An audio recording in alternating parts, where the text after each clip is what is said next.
आराधना करने से नवरात्र में शक्ति का बल बढ़ता, शक्ति का। क्यों गुरुजी नवरात्र में शंकर जी की आराधना क्यों करना चाहिए? हमने कहा अगर माता रानी से जो मांगना है तुम्हें, अगर तुमने नवरात्र में शिव जी की आराधना करिए, शंकर की कथा सुनिए, शंकर की आराधना करिए, शिव स्तुति करिए, शंकर को एक लोटा जल चढ़ाया, मां आद्य शक्ति तुम्हारे पर कृपा करेगी। क्यों? क्योंकि जिस स्थान पर शिवलिंग रखा होता है और जो हस्त कमल है वो मां पार्वती जगत जननी दुर्गा भवानी है। जब हम जल चढ़ाते हैं मां आद्य शक्ति अम्बा जगदम्बा और जगत जननी नवरात्र में प्रसन्न हो जाती है। वो जल की इतनी महत्वता है, आद्य शक्ति को प्रसन्न करना है, नवरात्र में शिव जी को जल चढ़ा। नवरात्र की जो पंचमी तिथि है, उस पंचमी तिथि के दिन अशोक सुंदरी का जो स्थान होता है उसको समझिएगा थोड़ा सा। जैसे ये शिवलिंग है और ये जलाधारी है भगवान शंकर की, ये शिवलिंग, ये जलाधारी, और जलाधारी में जो जल बहता है उसमें बीच में जो मोटी सी लाइन रहती है वो अशोक सुंदरी होती है। जैसे कई बेटे हैं, बेटियां हैं, कोई व्यक्ति व्यापार चालू कर रहा है, कोई व्यक्ति अपना नया भवन निर्माण कर रहा है, नए भवन में जा रहा है, या कुछ अच्छी दुकान खोलना चाह रहा है, कोई अपने लक्ष्य पर पहुंचना चाहता है और पहुंच नहीं पा रहा। तो जो शारदीय नवरात्रे आते हैं, इस शारदीय नवरात्रे में जो मां आद्य शक्ति की पूजन की जो पंचमी तिथि होती है, इस पंचमी तिथि पर अशोक सुंदरी वाली जगह पर, जो अशोक सुंदरी का स्थान है, वहां पर लाल पुष्प एक समर्पित करें। जो जलाधारी है मां पार्वती जगत जननी जगदम्बा अम्बा भवानी मैया दुर्गा का हस्त कमल, इस पर 7 जगह पर कहीं पर भी लाल चंदन की बिंदी 7 स्थान पर कहीं पर भी रखें और एक लोटा जल शिव जी को पंचमी के दिन, नवरात्रि की, शारदीय नवरात्रि की पंचमी के दिन कामना करते हुए उत्तर की ओर मुख कर अर्थात यहाँ देखते हुए शिव जी पर जल चढ़ाना प्रारंभ करें और अपने मन की कामना कहकर बाबा के पास में जो लाल पुष्प समर्पित करा है उस पुष्प को अशोक सुंदरी वाली जगह से वापिस लेकर आ जाए।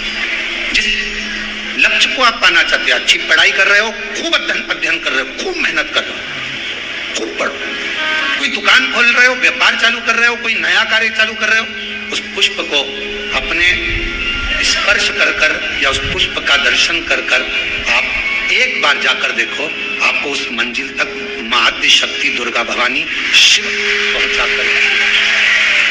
और एक निवेदन करूं आप लोगों से कि बन सके दुर्गा सप्तशती का पाठ अगर करते हो या दुर्गा सप्तशती को आप पढ़ते हो तो हिंदी का उसमें नीचे लेख आते रहते हैं, बहुत सारे वर्णन आते हैं, उसका भी पढ़ेंगे तो उसमें बहुत सारी बातें आपको बहुत अच्छी अच्छी देवी भागवत में, दुर्गा सप्तशती में कल्याण का, यदि गीतामृत गोरखपुर से जो कल्याण निकलती है उस कल्याण का यदि देवी अंक अगर आप पढ़ेंगे माता दुर्गा भवानी पर, बड़ा सुंदर है। उसमें भी बहुत सी चीजें मां आद्य शक्ति की आराधना की, साधना की, पूजन की पद्धति बहुत सुंदर, उसका ध्यान करें। शिव से कुछ अगर भगवान शंकर की हम आराधना कर रहे हैं, भगवान शंकर से अगर हम कुछ पाना चाह रहे हैं तो भगवान शिव की सबसे पहले उससे साधना करो, शिव को पहले अपना बनाओ। और नवरात्रि में भी देवी की आराधना का एक स्मरण का सुख है महाराज।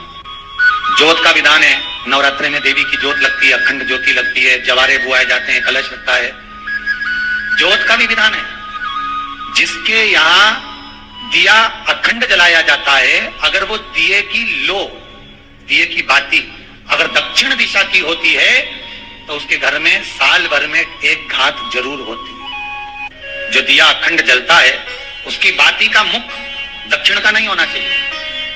अगर आपने देवी भागवत का स्मरण करा हो, देवी भागवत को अगर सुना हो तो देवी भागवत में स्पष्ट किया गया कि पूर्व की ओर मुख करा हुआ दिया, अर्थात पूर्व की ओर ज्योत जो जलाई जाती है वो संपदा की वृद्धि करती है। पश्चिम की ओर मुख कर जो ज्योत लगाई जाती है महाराज वो बेबहू को देती है, और उत्तर की ओर जो मुख कर ज्योत जलाई जाती है, उत्तर की ओर जो ज्योत का मुख रहता है वो आयु की वृद्धि करती है, घर में अकाल मौत को रोकती है। नवरात्रि का जो भाव तत्व है उसको भी अच्छे से समझ लेना। दक्षिण की ओर ज्योत ना लगाएं, अगर आपको लगाना है पूरब की लगाएं, पश्चिम की लगाएं या उत्तर की लगाएं।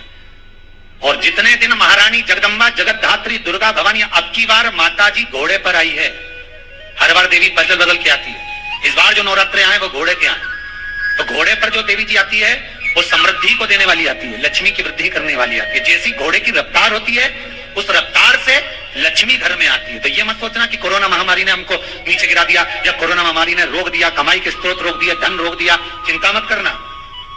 मेरी माँ जगत जननी दुर्गा भवानी अब की बार घोड़े पर आई है, साल भर में इतना धन दे देगी कि आपने पीछे के 4 साल में नहीं कमाया होगा, इतनी मेरी माँ भंडार भर देगी। ये घोड़े पर आई है, कोई साधारण नहीं हो सकता।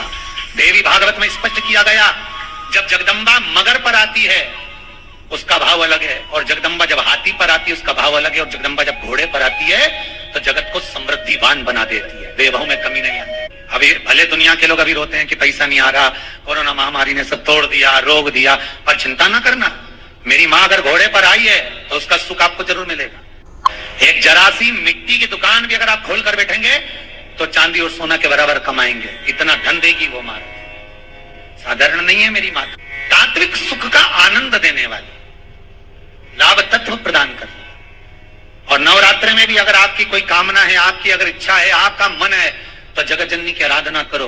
पति और पत्नी में अगर क्लेश है तो जगदम्बा के मंदिर में मक्खन चढ़ाओ, प्रेम बढ़ जाएगा।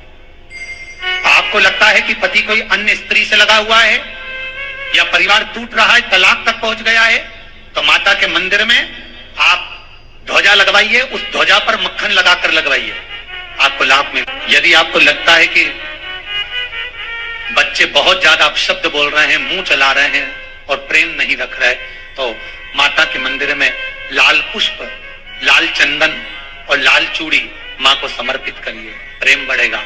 बच्चा कभी आप जी से कम नहीं बोलेगा, प्रेम की भाषा निकलेगी। माँ जगत जननी की आराधना, जगदम्बा की उपासना। नवरात्रे में 9 दिन में से कोई एक दिन ऐसा ले लो जिस दिन कन्याओं का भोजन कराओ, साथ में उनको लाल चुनरी ओढ़ाओ या कोई लाल वस्त्र, लाल पूजन की सामग्री उनको दो, सुख मिलेगा, आनंद है। नाम से 31 फूल समर्पित करना आया, 31 पुष्प।